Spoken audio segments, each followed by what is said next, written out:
Hello दोस्तों, स्वागत है आपका मेरे YouTube चैनल पर। और दोस्तों, आज की इस वीडियो में हम बात करेंगे एक और इंटरव्यू के टॉपिक की, और ये रिटर्न के लिए भी इम्पोर्टेंट है। ऐसा नहीं है कि सिर्फ इंटरव्यू के लिए इम्पोर्टेंट है।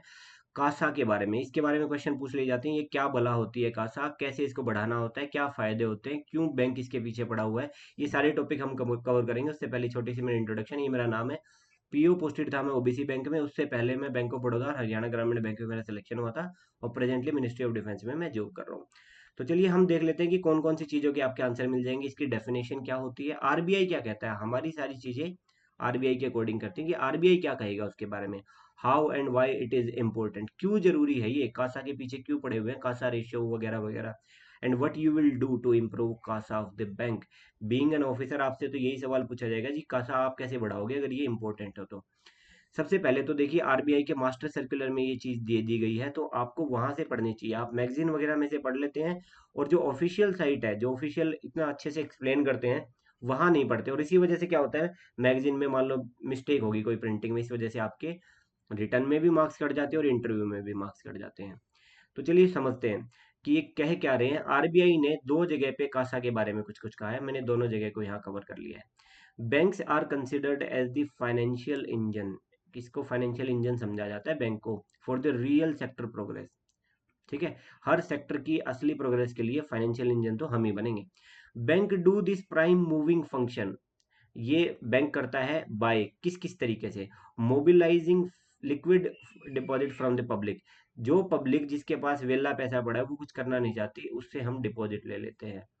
Landing the liquid deposit to the borrower. मान लो कोई दूसरा बंदा है, वो कह रहा है जी मेरे को बिजनेस करना है, पैसे नहीं है, वो पैसा हम इसको लैंडिंग में कर देते हैं, और इसी बीच में हम कमीशन खाते हैं। That's all, that's banking. ठीक है। In turn invest the money in rather liquid asset, या फिर हम ये काम भी खुद भी कर सकते हैं और करवा भी सकते हैं किसी के through. Providing the payment system, हम पेमेंट सिस्टम तो देते हैं आपको, अपने बैंक में से पैसे ट्रांसफर करने जिस मर्जी मोड से कर लो, बैंक के थ्रू रूट होते हैं आज के दिन तो। Which is the basic lubricant. ये जो सारी एक्टिविटी थी ना, ये बेसिक लुब्रिकेंट है for the smooth functioning of the economic system. इसकी स्मूथ फंक्शनिंग के लिए ये लुब्रिकेंट की तरह काम करते हैं। इसके बाद ये डिटेल में चला जाता है, उसको हम छोड़ देते हैं। उसके बाद दूसरा भी बार मेंशन होता है 3.14 में, कासा के बारे में कुछ। Three categories of deposit are recorded in the schedule 3 of the balance sheet of the bank. इसका जो है शेड्यूल 3 में ये थ्री कैटेगरीज मेंशन करता है। कौन कौन सी है वो, demand deposit, saving bank deposit और टर्म डिपॉजिट। ये बैंक का अपना क्लासिफिकेशन है। हम दोनों, मतलब हम इन दोनों कैटेगरीज को ना एक ही उसमें पढ़ेंगे। आगे बताता हूँ कैसे। और फिर उसके बाद ये फर्दर डिटेल में चला जाता है, अपने काम का नहीं है इस टॉपिक के रेलेवेंस के अकॉर्डिंग। तो चलिए अब समझ लेते हैं इसको अच्छे से कि ये है क्या। देखिए, बैंक में दो तरह के अकाउंट होते हैं, current account and saving account. CASA और कुछ नहीं है, इन चारों के पहले इनिशियल्स उठा रखे हैं इसने। देखिए, दो ही तरह के अकाउंट आएंगे ना आपके पास, और इसी के बारे में कासा कहा गया है। अब इसको थोड़ा डिटेल में समझते हैं। करंट अकाउंट कौन खुलवाता है, कोई भी बिजनेस एंटिटी खुलवाती है। और सेविंग अकाउंट कौन खुलवाता है, कोई भी पर्सनल एंटिटी, मतलब पर्सनल इंडिविजुअल खुलवाता है इसको। ये तो हो गया हमें क्लियर। अब आ जाते हैं डिपॉजिट पे। बैंक का बेसिक काम क्या है, या तो हम डिपॉजिट लेते हैं या हम लेंडिंग करते हैं, यही दो बेसिक फंक्शन थे। डिपॉजिट के फर्दर में जाते हैं तो यहाँ मिलेगा अपने को कासा। उससे पहले समझ लेते हैं डिमांड डिपॉजिट क्या होता है। डिमांड डिपॉजिट ये है कि भाई मेरे पास मान लो 100 रुपए है, मैं बैंक को जमा करवा देता हूँ जी, ये 100 रुपए लो मेरे, और इस पे मेरे को इंटरेस्ट दो। और जिस दिन मैं मांगू मुझे ये पैसे वापस मिलने चाहिए, उस दिन मैं आपके बहाने नहीं सुनूंगा कि जी मैंने ये पैसा उसको दे दिया, इस लोन में दे दिया, आएगा तब दे दूंगा, इतना टाइम लगा। मेरे को बहाने नहीं चाहिए, मैं डिमांड करूँ और मेरे हाथ में पैसा होना चाहिए। As simple as that. इसको डिमांड डिपॉजिट बोलते हैं। ये काम देखो दोनों चीजें कर सकती हैं। ये बिजनेस एंटिटी भी कर सकती है ये काम, कि जी मेरे को पैसा जब चाहिए तभी मैं मांग लूँ, और पर्सनल इंडिविजुअल भी कर सकते हैं सेविंग अकाउंट में। इसका फायदा क्या है वो अगली स्लाइड में पढ़ेंगे हम, इसका बहुत फायदा है। और सेविंग अकाउंट का क्या फायदा है ये भी अगली उसमें ही पढ़ेंगे हम।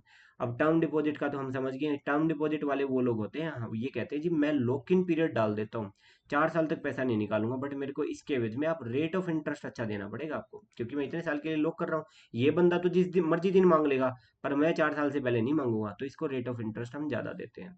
दूसरा काम, इसी पैसे को हम लेंडिंग करते हैं, वो बेसिक फंक्शन है ही। अब डिटेल में समझते हैं कि ये रेलेवेंट क्यों है बॉस, क्यों इसका इतना जिक्र हो रहा है। देखिए, जो मैंने आपको बताया था करंट अकाउंट और सेविंग अकाउंट।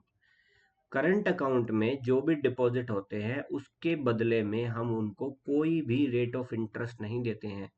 उनका 100 रुपये ही रहेगा हमेशा, बल्कि उसके बदले में एक फी चार्ज करते हैं हम। एनुअल फी भी हो सकती है, हाँ, हालांकि उसके बदले में हम कुछ सर्विसेज भी देते हैं, वो एक अलग डिटेल का टॉपिक है। बट पॉइंट ये है कि करंट अकाउंट में जो पैसा पड़ा है, अपना डिपॉजिट जो पड़ा है, उसके ऊपर इंटरेस्ट हमें देना ही नहीं है। तो अपनी जो है ना, सेविंग इन इंटरेस्ट कॉस्ट हो जाएगी। अब बात करते हैं सेविंग अकाउंट की। इसमें जो डिपॉजिट पड़ा है, क्योंकि इसको भी हम ये बोलते हैं भाई, तू कल जिस दिन मर्जी दिन आ जाएगा पैसे को लेके लेने के लिए, तो इस पैसे को तुम लोन पे दे ही नहीं सकता। हालांकि वो एक अलग कहानी है, बैंक को पता होता है एवरेज सेविंग कितना पड़ा है तुम्हारे अकाउंट में, मतलब वो कितने एवरेज रहती है सेविंग अकाउंट में, वो पता होता है। बट स्टिल, क्योंकि कस्टमर को हम ये सर्विस दे रहे हैं कि जिस दिन आएगा उस दिन देना पड़ेगा, तो हम इसके ऊपर रेट ऑफ इंटरेस्ट काफी लो चार्ज करते हैं, काफी लो। तो पहला फायदा कासा रेलेवेंट क्यों है, कि या तो नो इंटरेस्ट या फिर लो इंटरेस्ट।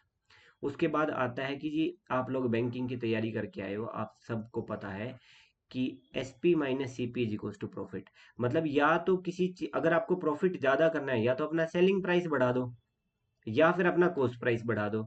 सेलिंग प्राइस हम क्या बेच रहे हैं, लोन बेच रहे हैं। अगर हाई इंटरेस्ट देंगे ना, तो कॉम्पिटिटर जो है उसको एज मिल जाएगी। आप कहोगे जी मैं 9% पे दूंगा, दूसरा बैंक आया कहता है मैं 7 पे दे देता हूँ, मेरे पास आ जा, कस्टमर चला गया, लोन भी चला गया। तो मतलब सेलिंग प्राइस हाई करना बहुत मुश्किल काम है, क्योंकि कॉम्पिटिटिव है वो बहुत। कॉस्ट प्राइस कम कर सकते हैं, हालांकि ये भी कॉम्पिटिटिव है। अगर हम किसी को कहेंगे कि जी मैं तो 3% ही दूंगा, तो हो सकता है दूसरा बैंक कह रहा कि मैं 4% दे दूंगा, तो सेविंग उसके पास चले जाएंगे। बट स्टिल, आप अपने कासा को अगर बढ़ा पाते हो तो ये कंपैरेटिवली आसान है, क्योंकि आप उसको एडवांटेज दे सकते हो जी, मैं 3% में ये चीजें भी दूंगा, ये नहीं देगा आपको। तो हालांकि इतना ज्यादा डिफरेंस होता नहीं है, RBI की गाइडलाइंस है उसके पीछे भी, वो आप डिटेल में पढ़ सकते हो। तो बेसिकली बात यह है, अगर हम कासा बढ़ा देते हैं तो हमारा कॉस्ट प्राइस कम हो जाता है, क्योंकि इंटरेस्ट कॉस्ट हमारी कम हो जाएगी, तो प्रॉफिट बढ़ जाएगा बैंक का। ठीक है। अब बात करते हैं कासा रेशियो क्या भला होती है। बैंक में मान लो, जो डिमांड डिपॉजिट है और टाइम डिपॉजिट है, इसको टोटल कर लो, टर्म डिपॉजिट सॉरी। ठीक है। फिर उसमें से देखो जी, आपके पास जो कासा कितना है डिमांड वाला, ठीक है, वो जो एक रेशियो निकलेगा ना, मान लो कोई 30 रुपए आपके पास कासा में आए, करंट अकाउंट सेविंग अकाउंट से, और टोटल डिपॉजिट आपका 100 आया, तो आपका 30% कासा रेशियो हो गया। इसका मतलब क्या है, 30% अमाउंट ऐसा है जिसके ऊपर आपको लो इंटरेस्ट देना है या फिर नो इंटरेस्ट देना है। दूसरा बैंक है, उसने इतना अच्छा परफॉर्म किया, कासा उसके पास 100 है, टोटल डिपॉजिट में से उसका 60% हो गया जी। तो इसको लो इंटरेस्ट या नो इंटरेस्ट बहुत ज्यादा हैवी अमाउंट पे देना है, मतलब इन शॉर्ट बहुत ज्यादा पैसा उसके पास ऐसा है जिसके ऊपर इंटरेस्ट नाम मात्र का पे करना है, तो उसकी प्रॉफिटेबिलिटी ऑटोमेटिकली बढ़ जाएगी। तो इस बैंक की परफॉर्मेंस के पीछे देखो कासा ने कितना बड़ा रोल प्ले कर लिया। जितना हाई होगा ना ये रेशियो, उतना बेटर है। तो ये तो हम कहानी समझ गए सारे की सारे। अब बताओ, आप as an officer what you will do to improve CASA. ये मैंने पहले भी एक वीडियो में बताया, how you will increase the profitability of the bank, उसमें ये काफी पॉइंट थे। बट स्टिल इस टॉपिक के अंडर कवर करते हैं। Sir, I will try to bring more current account and saving account. अगर अकाउंट बढ़ा दोगे तो कासा डिपॉजिट ऑटोमेटिकली बढ़ जाएगा। भाई अकाउंट में कोई तो पैसा रखेंगे ना। एक बिल्कुल वीक एग्जांपल उठा लेते हैं, आप किसी गांव में गए और कोई लेडी जिसकी कोई इनकम नहीं है, उसका आप अकाउंट खोल के आ गए, डिपॉजिट नहीं करने की पावर है उसके पास कुछ भी। बट स्टिल मान लो उसके LPG की सब्सिडी आई, मान लो KCC का कोई अमाउंट आया उसके में, या कोई और सब्सिडी आ गई गवर्नमेंट की। ये सारी सब्सिडीज का जो अमाउंट है ना, गांव में एक कंसेप्ट होती है कि लोग बैंक में पड़े पैसे को एक सेफ्टी की तरह लेते हैं कि ये पैसा किसी दिन इमरजेंसी में काम आ जाएगा। मान लो वो उस अकाउंट को 6 महीने नहीं निकालती है, और इस तरह के मान लो पूरे बैंक में पैन इंडिया, मान लो 1 लाख अकाउंट ऐसे हैं, बेर मिनिमम बता रहा हूँ मैं, 1 लाख अकाउंट ऐसे हैं। अब फिगर को मल्टीप्लाई कर लो, उसके अकाउंट में अगर 20,000 रुपए भी 6 महीने तक रह गए, और इतने अकाउंट है, मल्टीप्लीकेशन करके बता देना, मैथ्स बड़ा अच्छा हो रखा आज कल आप लोगों का। तो मतलब कि वीक अकाउंट भी आपके लिए एक अच्छा एसेट बन सकता है। अब बात करते हैं जी, ड्राइव और कैंपेन करूंगा। अच्छा, ब्रिंग कैसे करोगे मोर करंट अकाउंट। तो जी, I will drive note that drive, कि मैं ड्राइव्स चलाऊंगा, कैंपेन चलाऊंगा। कहाँ चलाओगे, गांव में जाऊंगा जी, मैं सरपंच के पास जाऊंगा, 4-5 लोगों को इकट्ठा करूंगा। गांव में एक बार ना वो अनाउंसमेंट करवा दूंगा जी, बैंक वाले आ रहे हैं, अच्छी अच्छी स्कीम बताएंगे। सारे गांव को बैठ के स्कीम बताऊंगा, 20 अकाउंट भी आ गए तो आपका पर्पज सोल्व हो गया। उसके बाद जहां पे भी कोई भी किसी भी तरह की मीटिंग हो रही है, गैदरिंग हो रही है, मैं वहां पहुंच जाऊंगा, जाके अपना टेंट लगा लूंगा एक।